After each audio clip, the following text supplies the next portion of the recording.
Thank you for joining us for our Adapt, Pivot, and Persist series. This is a four-part series addressing career reinvention amidst recent layoffs. This is topic 1 of 4 that we're addressing about changing mindsets for forward movement. The rest of the series, the agenda is on the link that was just shared in the chat. So we encourage you to join us for our other topics. Attending all 4 will really maximize your impact or your what you gain out of the series. In the off weeks, because our topics are offered every other week, in the in-between weeks, we'll have open networking chats. I'll be sharing more of those details at the end of this presentation, but we encourage you to register for anything that you're able and available to join because we're here for you and to support you amidst these times. So with that, I'm going to throw it over to my colleague, Rebecca Amon, from the School of Advanced International Studies, to talk about our first topic. So thank you, Rebecca. Thank you so much, Michelle. Hi, everyone. My name is Rebecca Amon, and I'm the Senior Associate Director of SAIS Global Careers in Washington, D.C. So, of course, we have 3 campuses, and I'm part of the D.C. campus. And I'm really excited to speak to you today. I'm getting so many questions, and it's so great to be able to have these conversations with you at scale when available. So really just excited for the conversation because I think it's meant to be very generative, and it's meant to be at a point where we do exactly what the title slide is telling us to do, which is like slowly identify ways to change our mindset. So we understand that this is like not the perfect venue to have these conversations.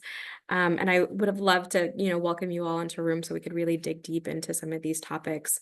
But for now, I'm still hoping to get to know you a little bit better, and I'm hoping we can use the chat functionality and also the Q&A functionality.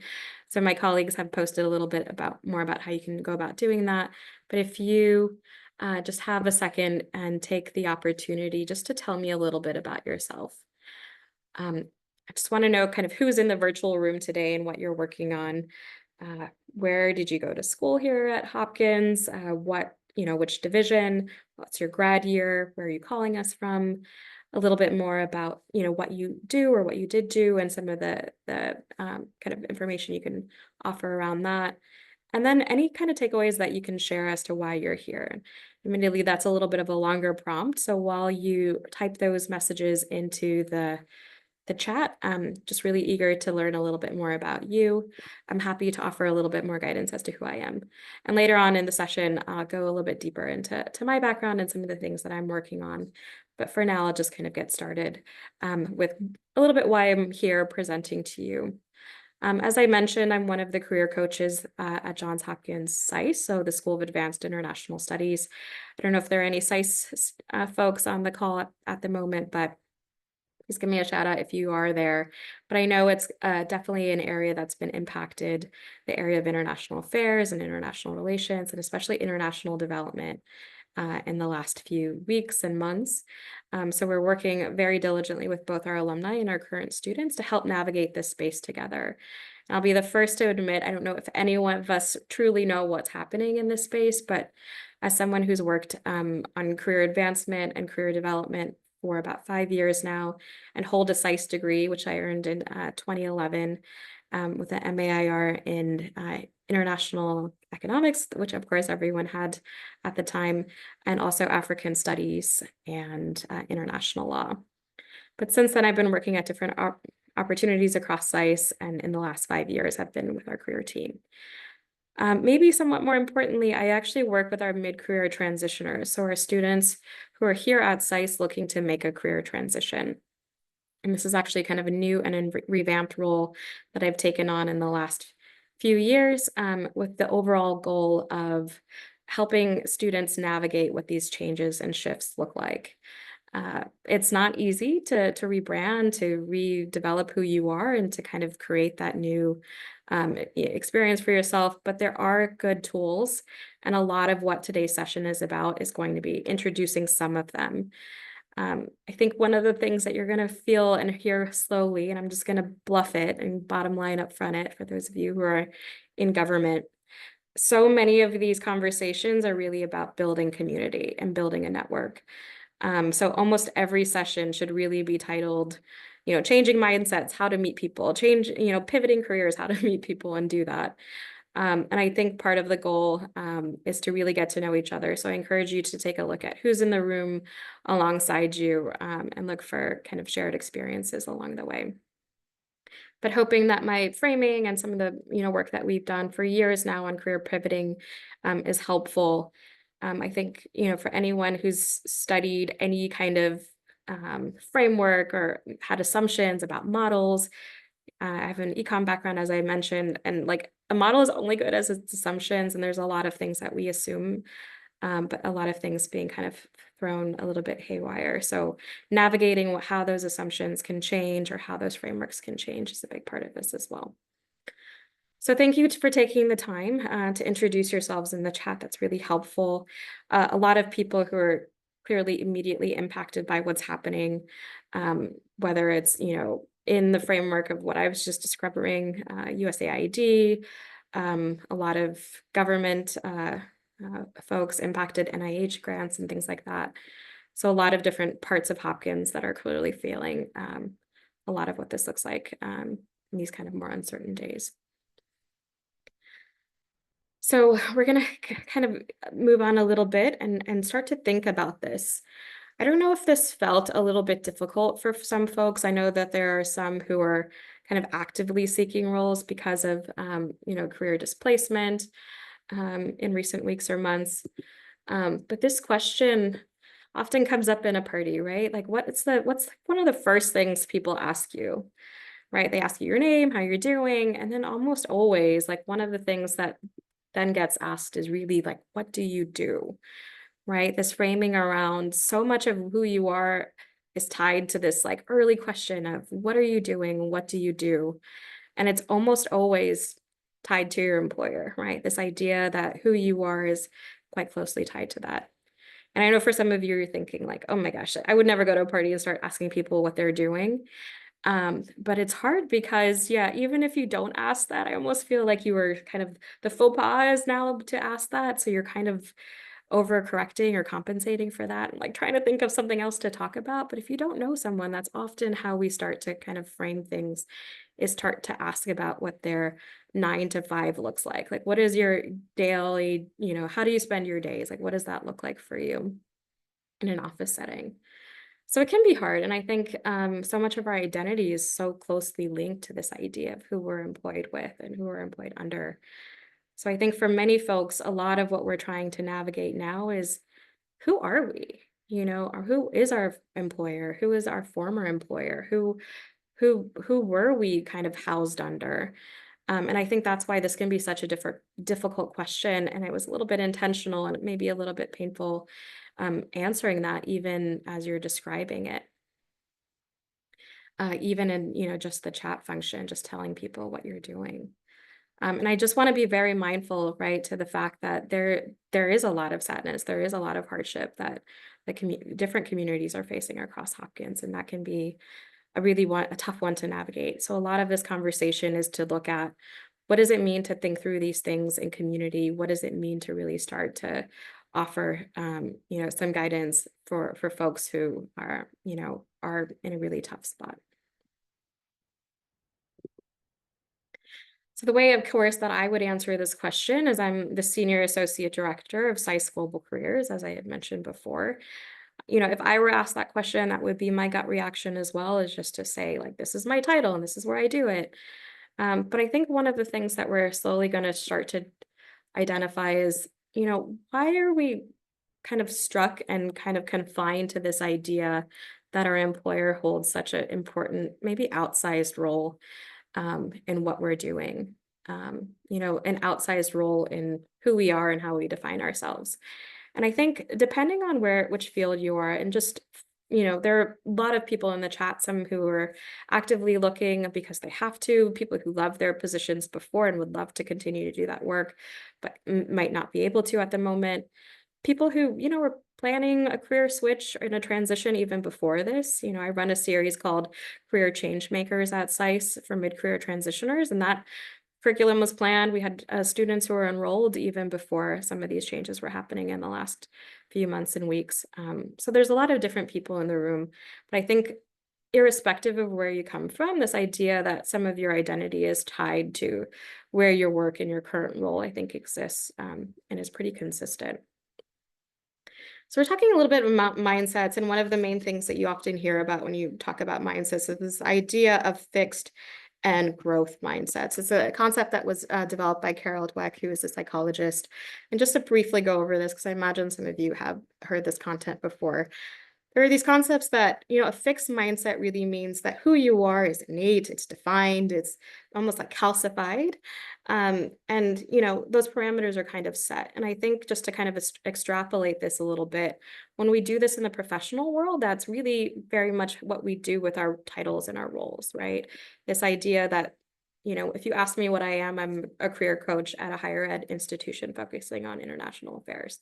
And that encompasses a lot of who I am. And I think that speaks, quite a bit about it. But I'm not sure if it fully encapsulates like everything I'm hoping to do, everything that I'm building out in my role, everything that I might, myself be considering or trying to pivot to, things that I'm known for.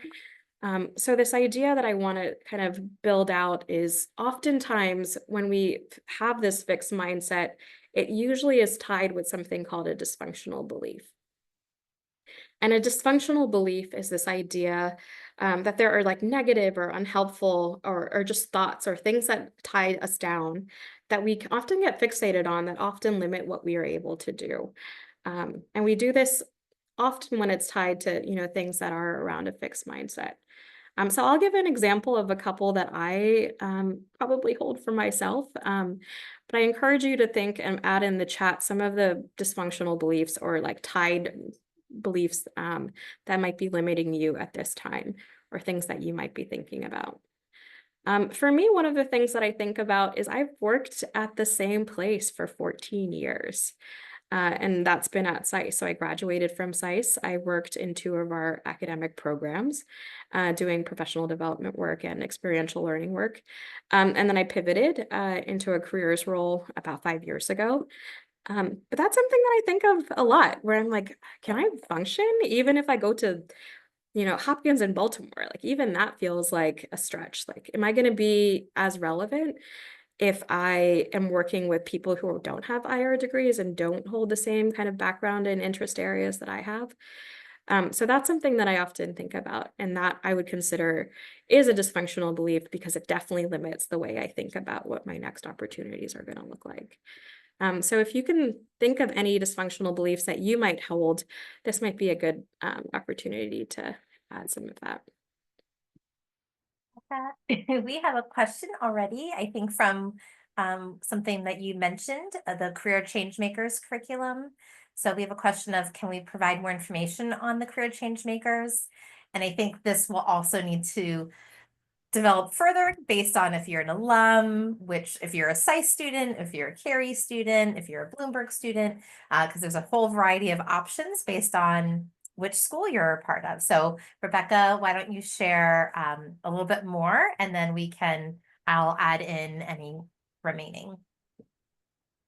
Yeah, I think, Michelle, you hit the nail on the head. It's a program that we run with our current students who are going through pivots, but it's a curriculum that technically we could just kind of push out to anyone in the Hopkins space. But it really takes students to this idea that like you start out as an explorer, where you're trying to identify what the world looks like in your interest areas. And then once you kind of hone in on 1 or 2 specific areas, you really work on rebranding and identifying what that looks like. And then you do more or less like an active job search alongside your peers, where you help each other and support each other. Happy to offer that curriculum and its guidance, but I will say the series that you're a part of, and this is the first of 4, is basically the same concept. It's going through all of the stages of what it takes to pivot and to change. So Career Change Makers is kind of how we've housed it at SICE the last several semesters since its conception, but it is, yeah, it's looking more and more like what we're offering through this series. And I'll just quickly add, and then we'll get back to Rebecca's presentation. At Carrie, I'm at Carrie Michelle Jones. I don't think I introduced myself, by the way.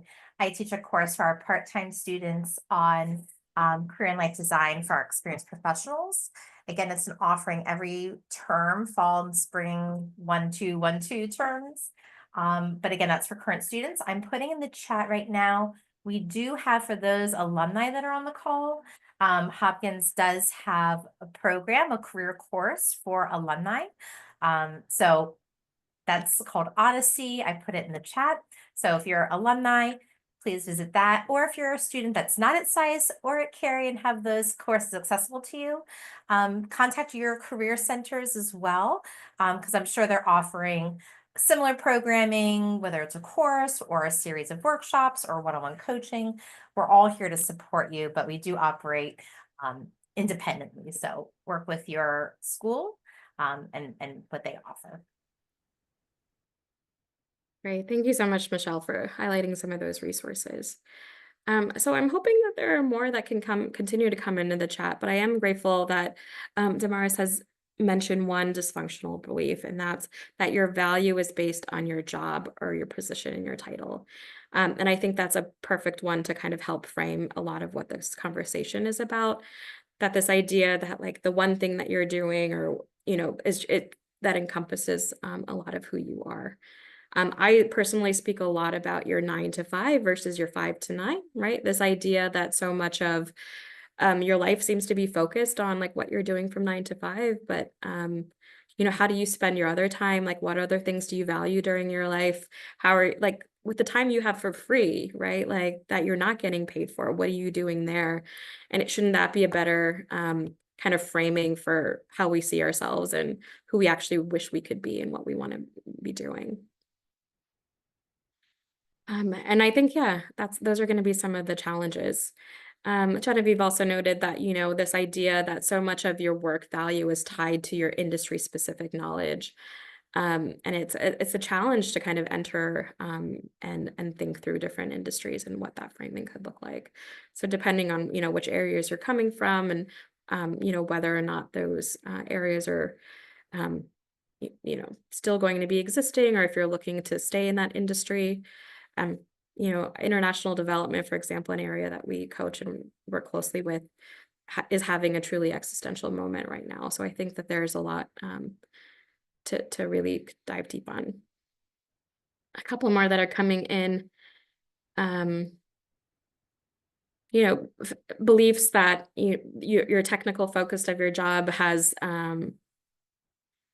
reduced the communication skills that are needed for interviewing. This idea that, you're kind of maybe you're in Excel sheets all day, or you're doing more technical based work, but that you haven't been as savvy with maybe even some of the job readiness skills. So a belief kind of centered around that.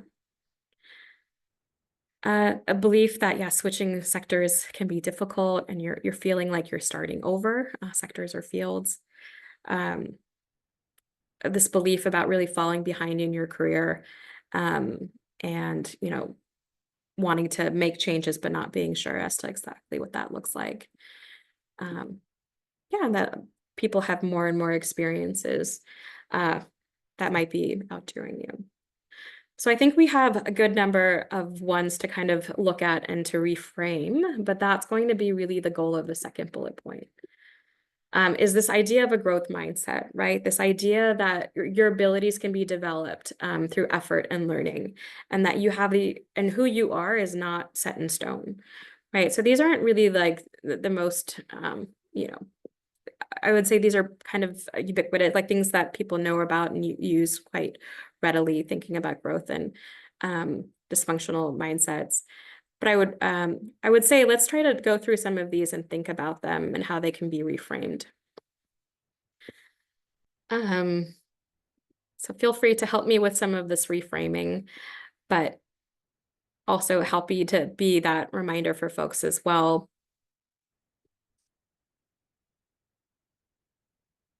I think there was one about having Shannon's point about, I worry that the technical focus of my current job has reduced my communication skills needed for interviewing. There's ways to reframe that and to say, you have a really strong technical focus, that is something that you would want to highlight in an interview prep environment, and that there are incredible interview prep tools that are available to you now. LinkedIn Learning has a free one that maybe I'll try to find and put in the chat while we're working on it.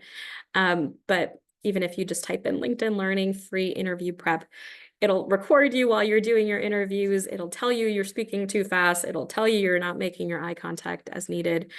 So really incredible tools at the ready to help you in that way. So a positive reframe, right? This idea that you can really conceptualize a problem and think about it from a different perspective, and often you'll lead to a better way of looking at some of these challenges.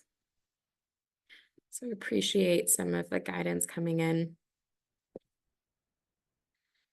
Yeah, even this idea that I don't have a I have a growth mindset, but employers don't. I'm going to put that in the dysfunctional belief category for now. We'll maybe do a group reframe together.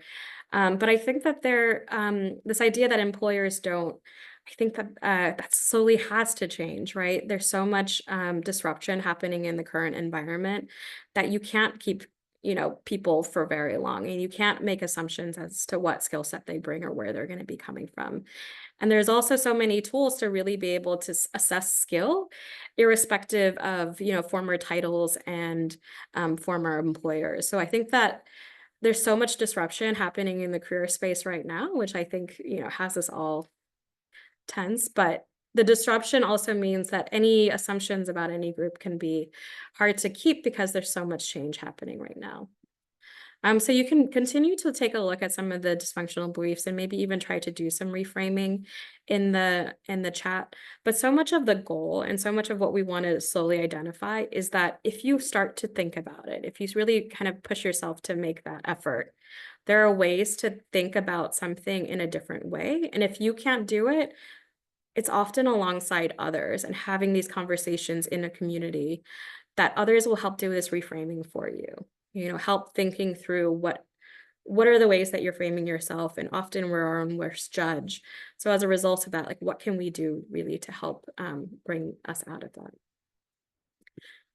So there's another framework that we're going to be looking at. So of course, there's the growth and fixed mindset idea, which is pretty common. Another one, if you've been through the Hopkins system as of late, and it's kind of built into even the banner here, is this idea of life design. So many of us are kind of trained in this, in this view of how to, think about our career and how to help and support and advance others' careers.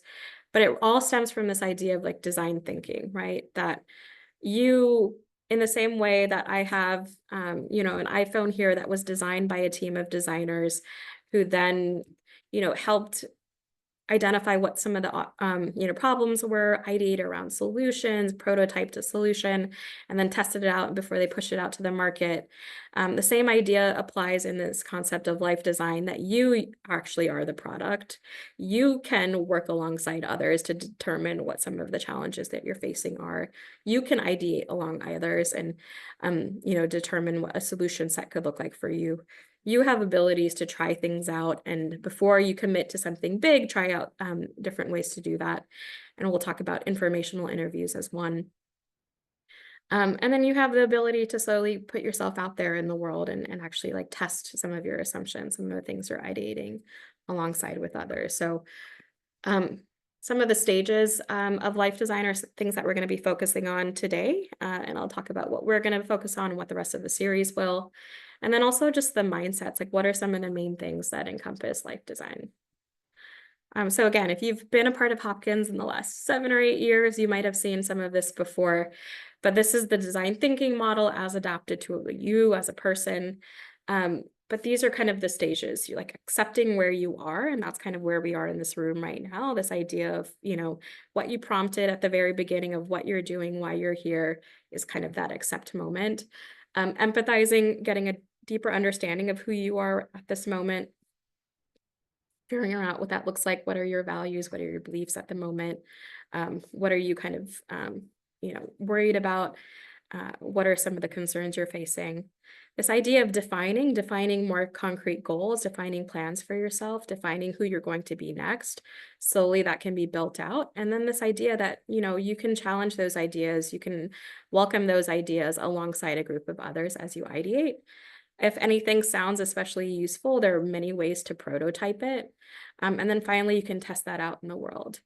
And this looks somewhat linear. It's a little bit, caterpillar-y, for lack of a better word, but it can be very cyclical, right? Like you can test something out, hate it, go back to the step one. You can prototype something, it didn't really work, so you develop it out of another idea that you had ideated before. So this idea that you as a person can actually go through these steps and try these things out. Even more than the stages, I think I'm really drawn to a lot of the life design and design thinking mindsets. And a couple of them, we talked about this idea of reframing, this idea that something that feels very static, feels very fixed, can be reframed in a way that is more generative, that can get you out. And that often comes up from a place of curiosity, a place of like, let me try it. Let's see what's the worst that could happen. Another favorite of mine is the idea of radical collaboration. I run some of our job search groups, as I mentioned, including the ones for mid-career students. But job searches in a collective space are actually a really thoughtful way of approaching searching. They add positivity, they add just more confidence in that environment, but you're also able to connect each other with really thoughtful resources and a lot of really good work. So radical collaboration is a really good one. But I think of all of them, and one of the ones that I probably lean very heavily on is this idea of bias towards action. I think we're often really kind of paralyzed, and we think we have to like boil the ocean when it comes to what to do next. But I think a lot of the prototyping idea is like try something small. Like convince yourself to just do something, because that will build from that. And if that something involves somebody else, then it has ripple effects, right? It really starts to just tree out and have, a lot of feelers that go out and really can make a big impact. So we're talking a little bit about the many different aspects of who we are, right? I had mentioned here I am in an outfit cuter than I actually own, but it's something that I definitely would wear. Thank you, Canva, for being inclusive in terms of your icons. But when asked, what do you do? Who are you? I will often say, I work at Johns Hopkins SICE. I have, been here for 14 years. I've had these specific roles. But when I start to really think about who I am, and this is one thing that I would encourage you also to do, is be really exhaustive and inclusive as to what you've done and who you are. And it's important to kind of think with that lens, because especially if you're not currently employed with an employer, you don't want that bubble just to be empty because you don't have that, right? At the moment, that you don't have something that you're tied to in terms of an employer.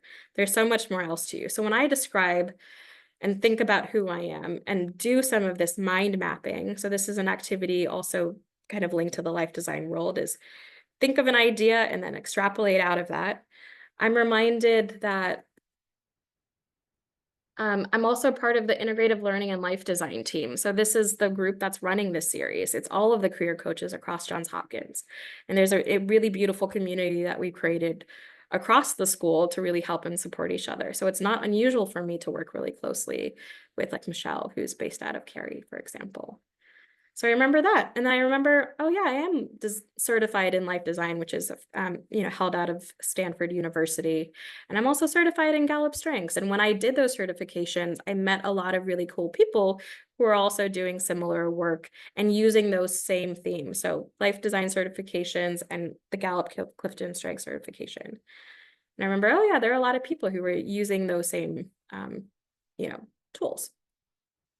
I remember that as a part of SICE, I'm a part of the Association of Professional Schools of International Affairs. There's about like 35, I think, or so around the world. I was interested, for example, in careers in Germany, just to kind of learn a little bit more about that to help and support some of our students. So I connected just this week with a colleague from the Hertie School in Berlin. So, another great opportunity to think a little bit more about who I am and who I'm connected to and what built me. I went to AU for undergrad, School of International Service. While I was there, I led an AU alternative break to Ecuador. So I met those people, of course, like my network through AU, my community through Alt Break, the people that I met in the programs that I worked with and the programs where I ran while I was down there. Went to SICE myself, as I had mentioned. This is kind of more in my professional world and my training and the things and networks that I'm a part of here. You're going to learn a lot about me in this slide, as you can tell. These are organizations that I volunteer for, so that definitely is a part of who I am. Petworth Peanuts is a community in Washington, D.C. in the northwest neighborhood of Petworth that has 4,500 different families that are part of this network. So if I ever need size 6 diapers anywhere, I can get them from somebody. If I ever need to, identify like a contact at a school, then there's a huge network of people that I'm tied to that can help me do that. I'm a part of a global movement of peace builders through a group called Global Unites. And I actually, before coming to SICE, was working at a circus in Nairobi or interning at a circus in Nairobi. So built connections and network through that volunteer role. I've taken German classes at the Goethe Institute, and I've taken art classes at the Smithsonian Associates and Hinckley Pottery. So in thinking about all of this, and you're like, that's a lot of random stuff that you've put up there, Rebecca, and yes, it is. I think one of the things that I slowly wanted to articulate is there are a lot of different parts of who we are. And it's not just, the roles that we fulfill in this kind of quadrant here. It's not just me at SICE. It's the connections that I've made and the groups that I'm affiliated with. It's what I do in these types of roles. It's what I've learned through my academic training. It's the languages I now speak. It's the volunteer groups I'm now affiliated with. It's the art and the creativity that I want to bring to my life. So I think what we're going to slowly start to do is develop, okay, I am a higher ed coach. That's probably the first thing someone's going to see and know about me if they look at my LinkedIn. And that's something that's definitely a part of who I am. But I would hope that they also, or I could also explain that I'm, really working on supporting my own facilitation skills and my ability to run trainings. And I do that through some of the assessments and things that I hold. So both Clifton Strengths and the design thinking framework. Through some of this work as well, I'm doing a lot of experiential learning and design through my Alt Break work that I've done, through roles that I've held at Hopkins. That's another area. I love to travel. So the Alt Break work, the fact that I have 2 IR degrees, a lot of that stemmed from the fact that I've just always enjoyed traveling. And I've kind of had to be like, oh, I'm interested in international politics and other things to earn an income around it. But the travel piece and being abroad has been a huge part of why I love that. I'm an engaged parent, I'm an engaged volunteer. That's an important part of my identity. I'm a peace builder, so working in peace building through Global Unites is a big part of what I do. A polyglot, trying to learn and speak different languages, including German, because my husband is German. My 2-year-old son speaks better German than I do. Those are all important things for me to slowly think through and build. And just being a creative, somebody in the art space. So these are all different areas of who I am and how I can slowly define myself. One of the things you're going to see is I added this little tool because you have the ability to kind of do this alongside me. I know this seems like a little bit like a quirky exercise at the moment, and you can just do it with a piece of paper and just write out some of the places that you've been affiliated with. But really the goal of this is to slowly start to get a better picture of who you are. So if you had asked me, or if you had defined me under the kind of this like fixed scope of this is what my career is, I'm a higher ed coach, I'd be like, yeah, that's kind of right.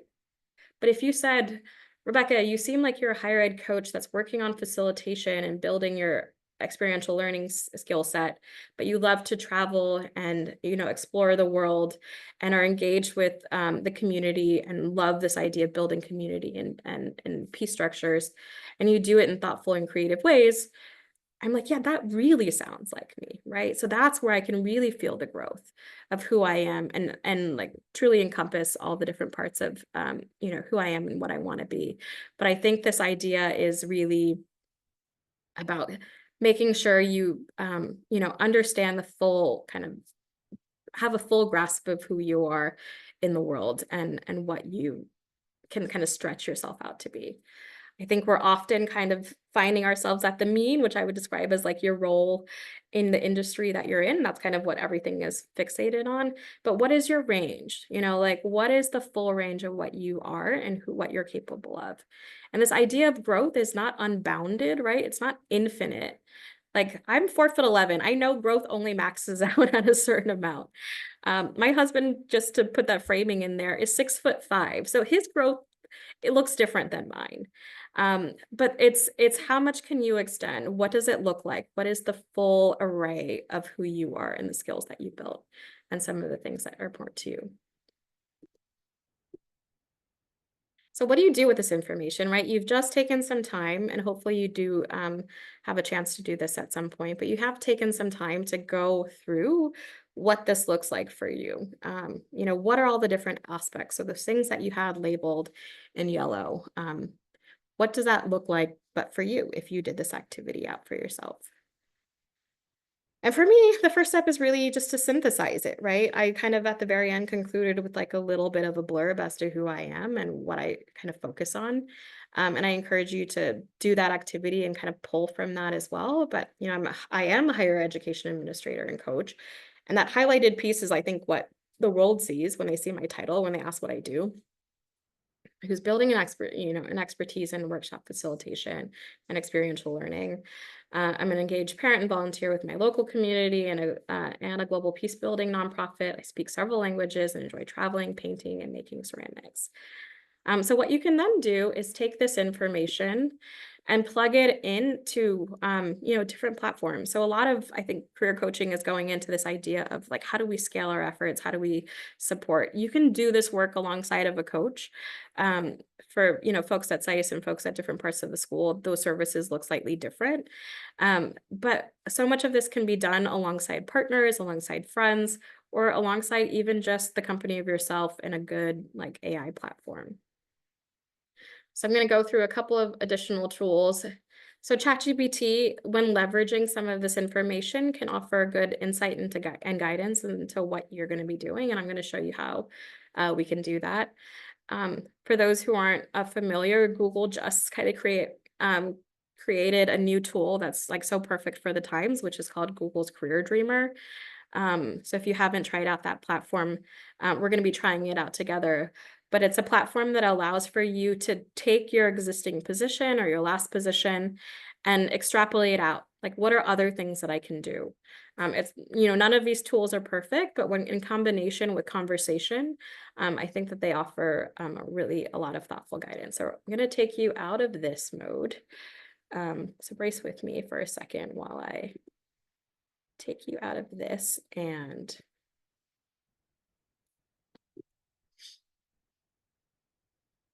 head to some of our platforms.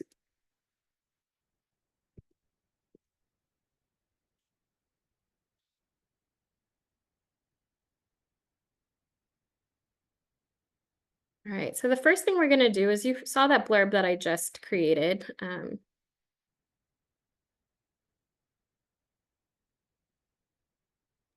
And you can see what that prompt looks like. We can see the ChatGPT. They can? Okay, sorry, let me pull it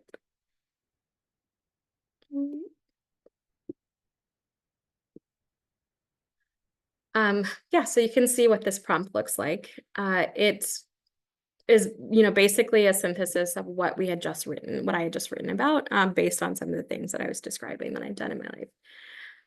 And then you can just add this text to it. Can you give me 10 job titles that I might be interested given my background and these interests?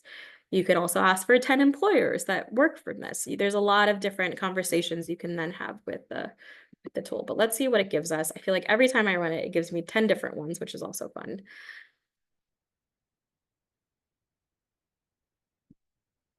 So here are some of the different roles that it's now kind of encapsulated based on my interest areas, right? Something that focuses directly on experiential learning and career development. So that probably looks a little bit more like my role, maybe a little bit heavier on experiential learning.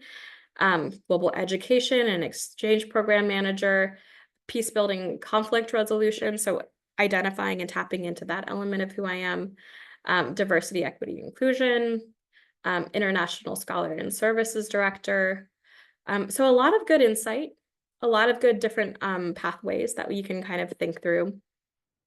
And one of the things that I'm going to do is kind of challenge you as to determine how to see a list like this and figure out, okay, this feels like a reach. This feels like it could be more doable. This is like the next step, and this is how I can start to frame some of that. But I think as a good kind of generator, this is a great tool for that. The other one that I wanted to help you identify is, again, Google's Career Dreamer.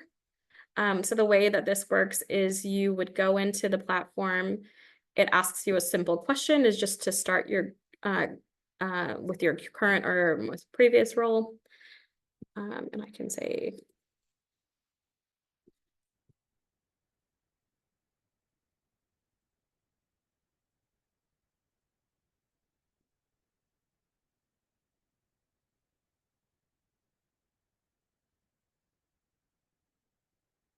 and then what it gives you is some insight into what your role looks like in the full kind of ecosystem of careers. So your next goal is to say, yes, these are the things that I do. Do I facilitate workshops and seminars? Yes, I do, including this one. Connect with students, with internship opportunities. Yes, yes. So a lot of these things apply. Then asks you, what are some of the key things that you're doing? Say research, my specific role does a lot of this and a lot of this.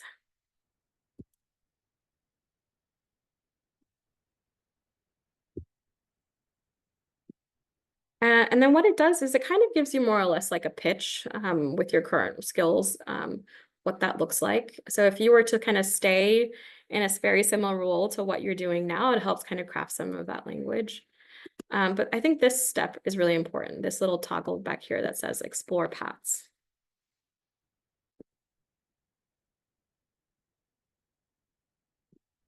And what this gives you is kind of a broader view of what some of these roles look like. What are some of the things that you could be doing based on your background? And some of them are going to be more directly related to exactly what you're doing. And then some of them are going to be a little bit further afield, right? This idea of being a learning experience designer. So if you hover over it, it'll help tell you what that is. So it's someone who is, creating learning experiences for individuals, facilitating workshops, creating a strong understanding of a learner's needs, developing curriculum. So maybe that could be something that I could do, maybe something more broad or more focused on academic guidance versus just career guidance, which may be closer to what I was doing before. A recruiter, like if I wanted to exit this side of the direction and be the person who brings in individuals, I could learn more. One thing to note is that when you click on something that has a full blue dot, you can actually immediately access jobs that are linked to that specific role. So if you're looking, for example, at something that's in that world and I'm actually interested in being a recruiter, then I could go into this and learn more about what those recruiting roles look like and how much they're compensated, where they are, and actually start reading job descriptions. So hopefully this is a useful and relevant tool for folks to begin kind of thinking about some of the areas that they can identify and some tools that they can do alongside with. Sorry, I missed a couple of chats that came in.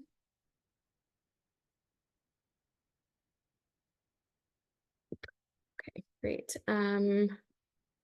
Apologies if that didn't say, but I'm gonna find my slides once more and then we'll get back into the conversation as to how to start synthesizing some of this information. While Rebecca's bringing that up, I'll just say we are at the 15-minute left mark. So if you do have questions that you'd like Rebecca, myself to address, please use the Q&A and I'll either answer it via typing or I'll bring it to Rebecca for a conversation and a verbal answer, or feel free to use the chat and we'll address it there as well. So. Great. Hopefully everyone can see my screen. Michelle, can you confirm? Yes. Okay, cool. So what do we do with this information, right? You've just been given a lot of different options. I'm going to be honest, there was a good 70% of that. I was like, I'm not interested in that. I don't want to do that at all. So that's a good culling. Anything that's like, I definitely don't want to be a recruiter. That sounds like my work job, or I don't want to do that. You just eliminate, right? Like you just ignore that gave you that suggestion and you move forward. Anything that is somewhat compelling, there's probably a next step that's needed in terms of deciding how to filter it and figuring out what feels like a good next step for you. Sorry, wrong slide. And the way you want to go about doing that is thinking through what are the different types of changes you could be making, right? So we have a very mixed group across Johns Hopkins in this call. So a lot of very different, backgrounds. People are in different scenarios and situations. But even still, I think there are some frameworks that still, hold with a lot of this. If you're thinking about making a change, but you're actually just staying in the same type of role and staying in the same industry, so you can think about like going from working from Pepsi to Coke, right? These are pretty equivalent things. That's considered a very traditional career move, right? When you go from one employer to another, but same industry, taking on a same role. If you're doing product marketing for Pepsi and now you're doing product marketing for Coke, that's going to be the same. And those are relatively, easy to do.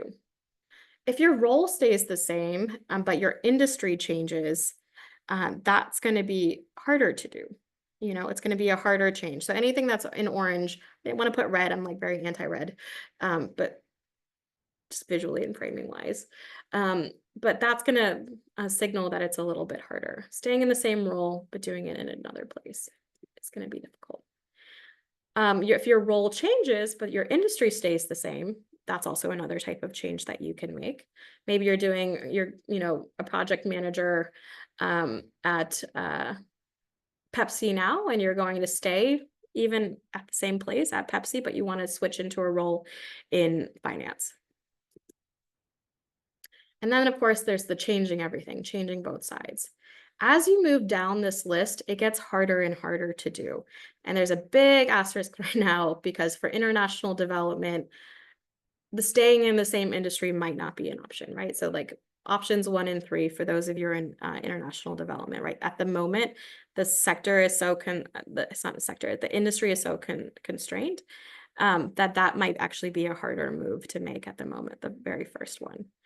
So thinking through some of those options that were listed when you did those searches on Career Dreamer, on ChatGPT, or whatever other platform you use, your friends suggesting ideas to you, try to think about what are some of the ways that you can identify that you're able to, move away from specifically thinking about your role in a very kind of constrained way. Like, what is it that you're able to do outside of that context?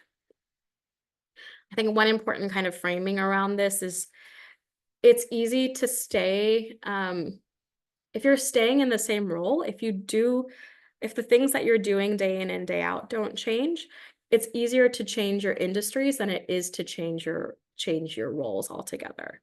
Once you start changing and defining what you do and what you're known for, that gets harder and harder to do. Changing the industry is where it's a bit easier to make that switch. So thinking first, if one of your goals is like the quick and easy, then for most folks that's staying in the green. If it's, international development, for example, that might be having a harder time, it's staying in your role, but seeing where else that can be scoped, using ChatGPT and other platforms to identify what those look like. Some of that is solely where you're going to be making some of those shifts. As you're changing roles, that becomes harder to do, but not impossible. And the way you want to start thinking about those role changes is like, what do you do in your 5 to 9? Remember how we were talking about like, what are things that you're doing, or what do you even do in your 9 to 5, but you're not, you're doing it kind of in an exceptional way. Not every career coach in my program, for example, or at our office does workshops or facilitates workshops. I tend to do a lot of that. Not every single one, I don't think actually any of them are Clifton Strength certified. So I've gone for wanting to do more facilitation, more workshops, and as a result of that, have that certification. So thinking through that, and as a result of that, have a broader network, have a broader skill set. That's still, yes, technically a part of my job, but maybe a little bit of that growth area, that more expansive area. So in thinking through that, filter out some of your choices, identify what you are, but do it alongside something that helps you, think through this more thoughtfully as to what some of these choices look like for you and what feels more realistic.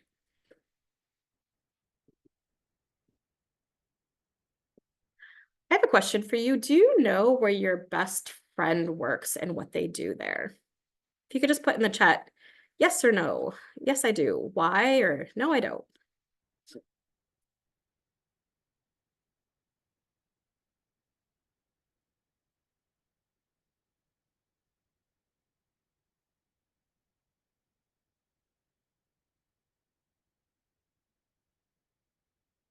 All right. Most people, good best friends.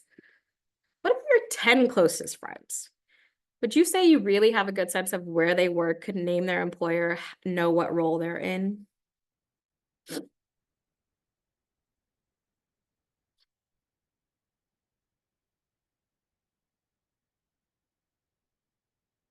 Right? We're starting to see some no's, right? We're starting to get to the point where it's like, yeah, kind of, maybe not so much. Um, I didn't put 50 in there. But if I said 50, I think we'd be saying a lot more no's. But what about if I asked you about your next door neighbor or neighbors?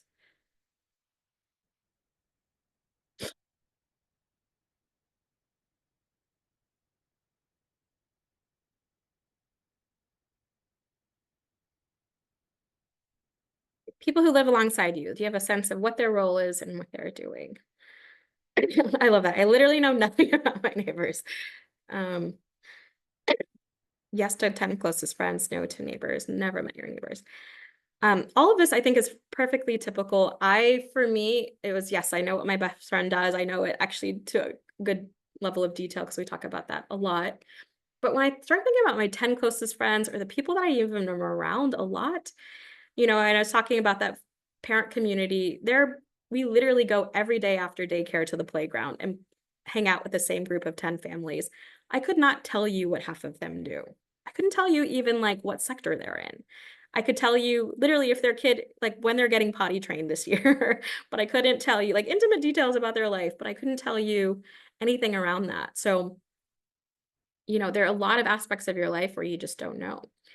Um, but similarly, even your best friends. I was just talking to my husband about like careers in Germany, since he's German, if we ever like move there, what he would want to do. And one of the things he was mentioning is like he's really interested in languages and language acquisition. And Duolingo has an office in Berlin. And he was also saying, oh, there's this other group called Babbel I wasn't familiar with that has an office there. And when he was speaking about it, I was like, oh, I wonder if anyone in your alumni community, because that's my job all day is to search other people's alumni community, namely typically SICE. But I went to Leipzig University in LinkedIn, went to the alumni tab, checked to see if anyone from Leipzig University works at Babbel. And sure enough, I saw, quite a few did. And then I looked and I was like, is that one of your friends that was at our wedding? My husband didn't even realize that this guy had worked for a year, like 3 or 4 years ago, at Babbel as a project manager, I think in a contracted role, so not full-time, but had that connection and had those people. So that was kind of my reasoning for asking this question, this idea that like we are so many things to different people, right? To my friends with, kids in our daycare, I'm the one who like brings the brownies to this person, but they don't know about every aspect of my life. So part of the goal as you're searching is make all of these people slowly get to know who you are and what you bring to the table. And why that's important is because 60-70% of jobs are secured through network ties, through conversations, through connections. So as I was joking in the beginning, is like if you continue in the series, you're going to talk more and more about networking, but every part of the series should be about this and how to do it thoughtfully.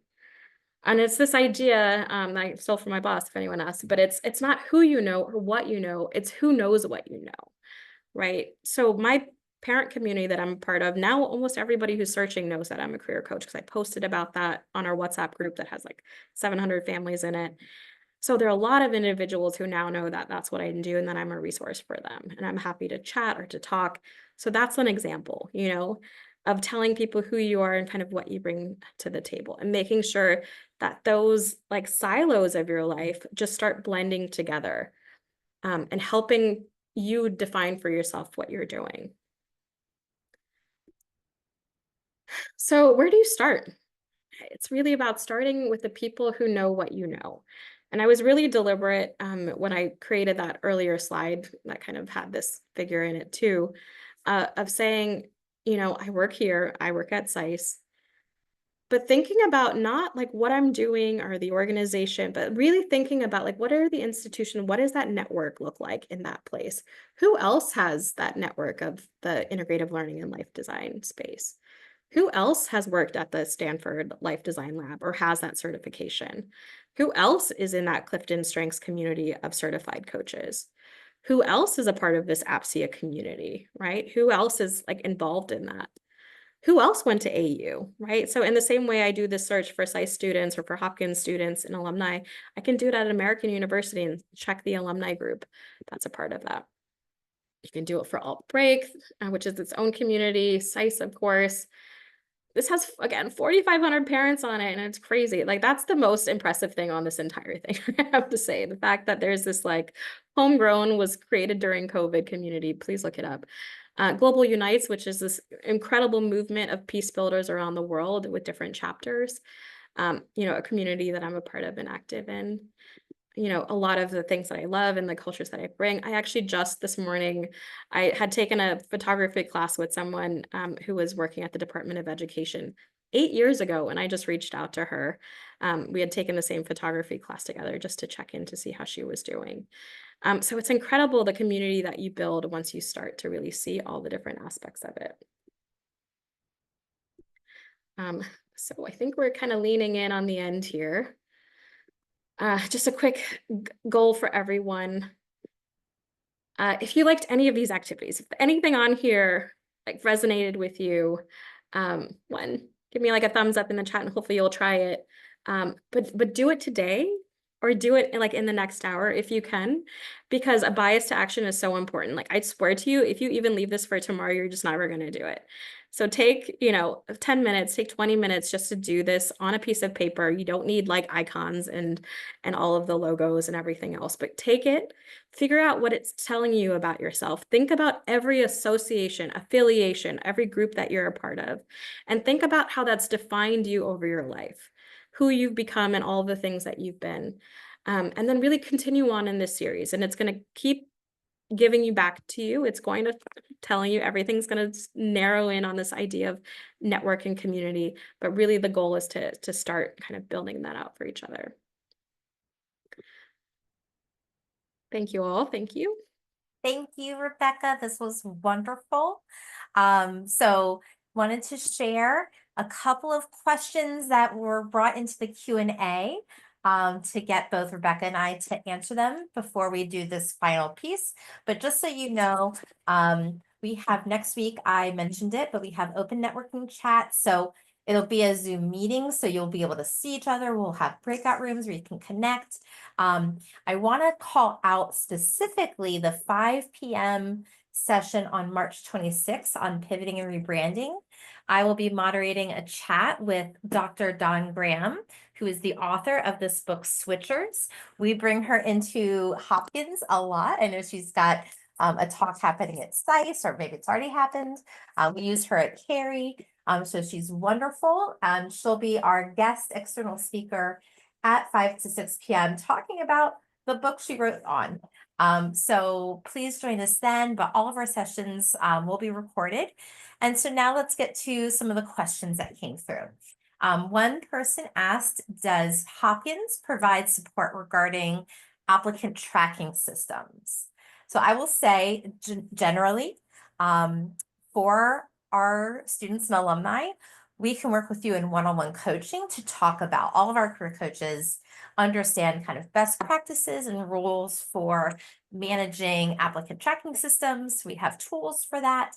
I don't know if Rebecca, you want to mention anything specifically, but there is a tip that We have resources that are for our Hopkins students only, but for those alumni that are on the call, a very simple way of kind of working ATS systems, applicant tracking systems, is looking at keywords. That's the main thing that they're about, is the keywords from this job description. So one thing, an easy exercise you can do is use ChatGPT, copy and paste the job description into ChatGPT, copy and paste your resume, and ask how it matches up.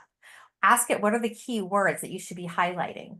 Use word clouds, use tools online to see what are the key words coming up, because job descriptions are written very carefully, and they're going to be looking for keywords that are posted in that job description. So read what is obviously there, but also read in between the lines for the skills that they are referring to through a lot of the bulleted requirements, but might not be explicitly stated. So use ChatGPT. Rebecca, do you want to have anything about ATS that you'd want to add? I have such like an ATS.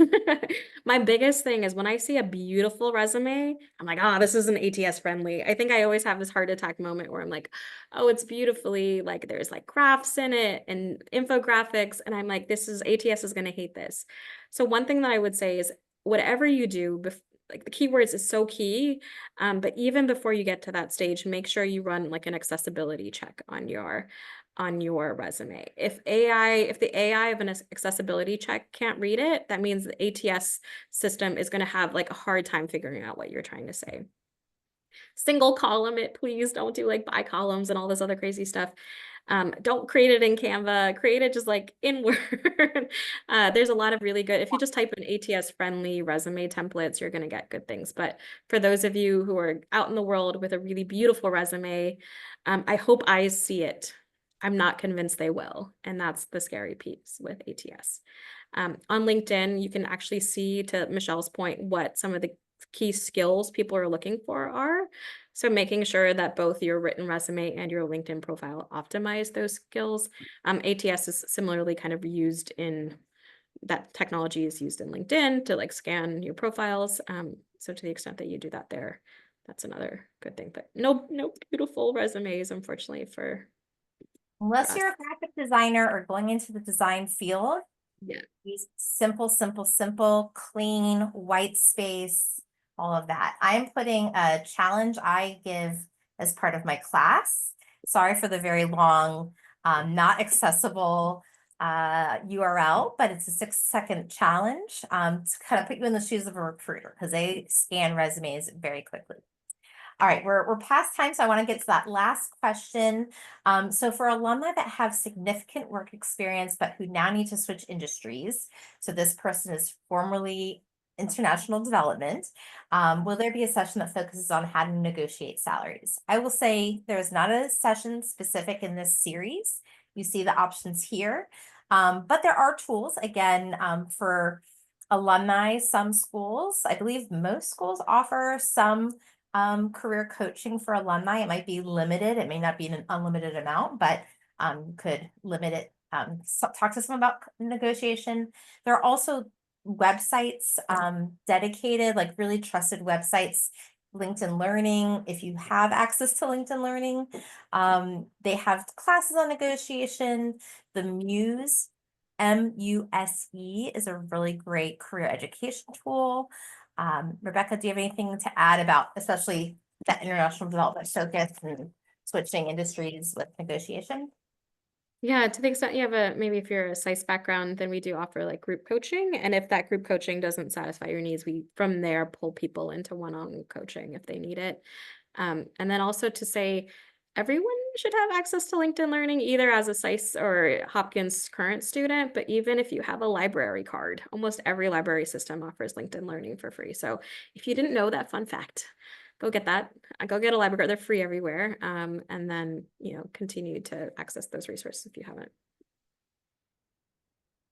Well, that's all the questions that came through our Q&A. So thank you again, Rebecca, for your time. I really appreciate it. This was a great session. Rebecca's session and the session that Miller Simmons did earlier today at lunchtime will be recorded and posted on the webpage within the week, maybe tomorrow, but definitely within the week of these recordings. They were very different takes on this topic. So I do recommend, if you didn't come to the lunch session, going to Miller's, and I would recommend the same vice versa. So thank you all for coming. We hope to see you at future Adapt, Pivot, and Persist series. And in the meantime, we do have the email. Adam, calling on you if you could put the email in the chat, but it's also on the website that we've posted lots. Feel free to ask any questions and take care of yourselves. And that's it. Thank you all.